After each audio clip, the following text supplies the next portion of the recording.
एक ऋषि था, उसको अपने भविष्य के जन्म का पता चला कि अगले जन्म में मैं उसको अपने ही देव दृष्टि खुल गए कि अगले जन्म में इसी नगर में एक व्यक्ति के घर जो सूर है, सूरी है, उस सूरी के घर के पेट गर्भ से मेरा जन्म होगा और उस सूरी के माथे पर गांठ है अच्छी मोटी, और उसके ही गर्भ से मेरी मृत्यु के बाद उसके गर्भ से जन्म होगा और मेरे सिर के ऊपर एक बहुत काला सा मोटा एक अलग से निशान होगा। तो उसने अपने बच्चों से कहा, बेटा मेरी मृत्यु होगी, मृत्यु के बाद मैं उस व्यक्ति के घर जो सूरी है ऐसे उसकी गांठ है और मैं उसके घर जन्म लूंगा।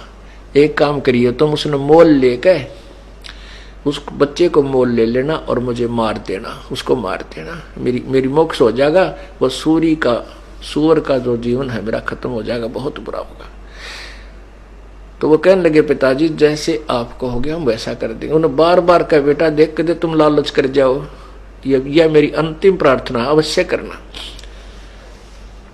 वो बच्चे बोले, पिताजी आप निश्चिंत रहो, क्या आप हम इतना भी नहीं कर सकेंगे आपके लिए, उसके लिए 5-4 अन्य रुपये 2 रुपये का वो सूअर का बच्चा नहीं लेंगे, आप निश्चिंत हो जाओ।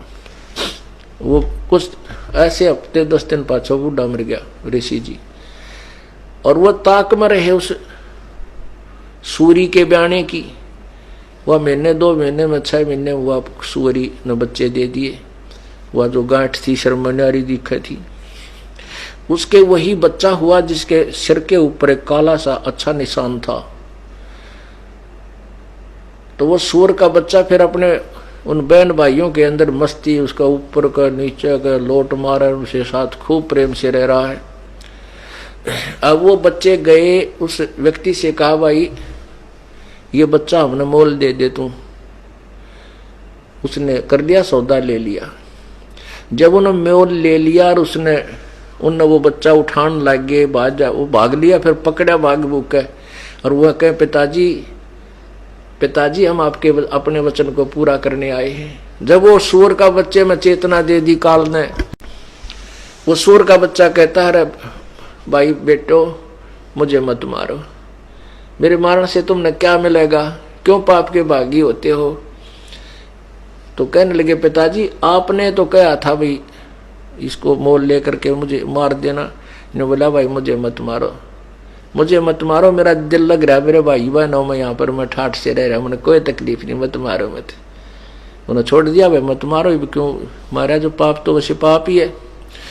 तो ये समस्या है इस काल की। जब एक सुअरी के बच्चे के जन्म में वहां उस अपने परिवार में इतना व्यस्त हो गया, इतना खुशी मना रहा है, और स्वर्ग में जाए पास देवता कदे भी इस बात को हृदय से नहीं कहेंगे, ऊपर से कह भी दें भाई मानुष जन्म इनका हो गया, तो हम जो है ना वो भक्तिया नहीं करें, मोक्षशाली करेंगे, तत्वदर्शी संत ढूंढेंगे, यान दे फिर अंडी पाक जाए, अपनी अपनी डफली अपने अपने राह, क्यों काल की बहुत भयंकर मार है। तो ये वहां पर हृदय में कसक कि भगवान ये तो गलत स्थान पर आगे तड़फेगा, वो एकाध ही होता है। कहते हैं उसकी वो जो मेरी प्यारी आत्मा ऐसे वहां तड़फ करेगा, उसके पास पहुंच जाऊंगा, उसको शरीर को ऑफ कर दूंगा वहीं से, देव वाले शरीर को, और उसको ले आऊंगा वहां से, फिर मनुष्य शरीर दे दूंगा।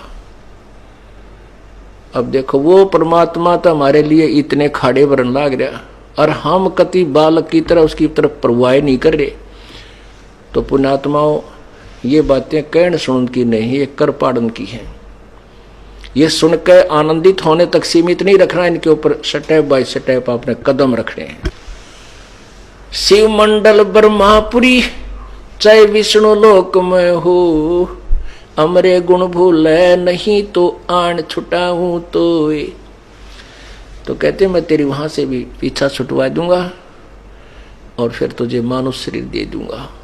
लेकिन मानुष शरीर पाके फिर वही बकवादा बढ़ जावा हम। तो इससे क्या है, जैसे आपने संत परमात्मा की वाणी सुनी कि चलते मार्ग जोगिरे तासर नाही दोष, कह कबीर बैठा रहे उसको करने कोश।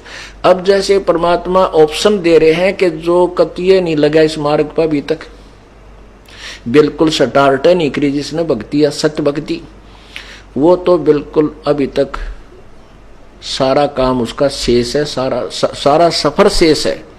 और जो चलते मार्ग गिर गया वो कुछ तो सफर तय कर चुका है, यदि आगे बर्बाद ना करेगा तो।